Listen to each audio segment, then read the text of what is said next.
Hi there everybody. On today's video I have this BMW X1 2012 and I'm just going to show you where to top up your screen wash fluid as we are now heading into winter. You want to have the proper fluid in there, and also we're going to check the coolant level, and we're going to check the percentage of coolant in there. It's just important also because we don't want that coolant to freeze during winter, as well as we don't want the windscreen fluid to freeze, because if it does, then you don't get any fluid out onto your windscreen and you find yourself in the motorway and there's no fluid coming out and you can't see anything. So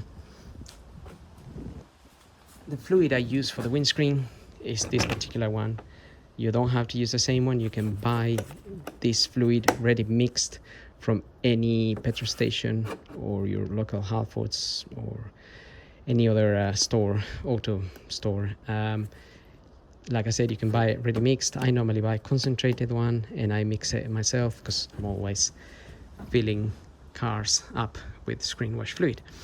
In this particular model, the screen wash fluid goes in here, where you have that little drawing of fluid coming out onto a windscreen, and that's where it goes. I already topped it up, so it's really full, and that fluid, it's specially made so it doesn't freeze when temperatures are minus whatever, so well, below zero. But if you have only water in there, water will freeze and it won't come out to clean your windscreen. If you have washing up liquid in there, it will also freeze, or it will become like a jelly type of thing and it will just block your jets. So just get the proper stuff in there and you're good to go. It's not expensive. It's about £2 for 5 liters or so, or £3. There's always offers going on. And then we have our coolant. So just check your coolant when your car is cold. If it is hot, then make sure you open this very carefully, slowly and carefully, as pressure will build up in there, so just be careful. If it's cold, then obviously you won't have the same pressure build up there. Now take that cover out. This is for our coolant, as I said. You have a little drawing on the side here, if you can see it at all, indicating you how to read this here. It says minimum.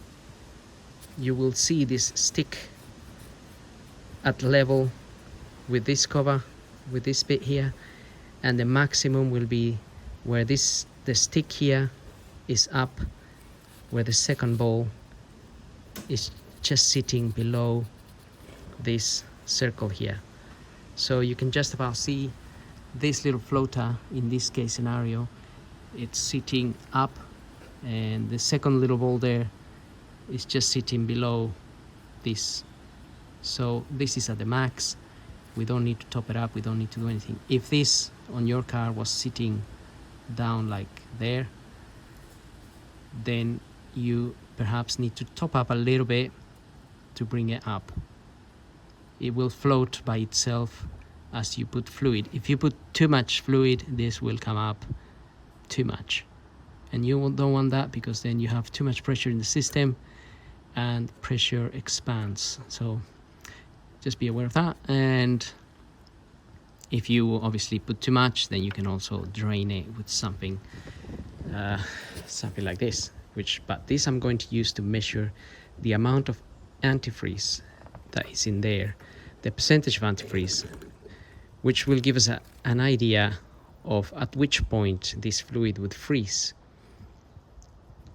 So you can just see on that gauge, it says around minus 27, 28.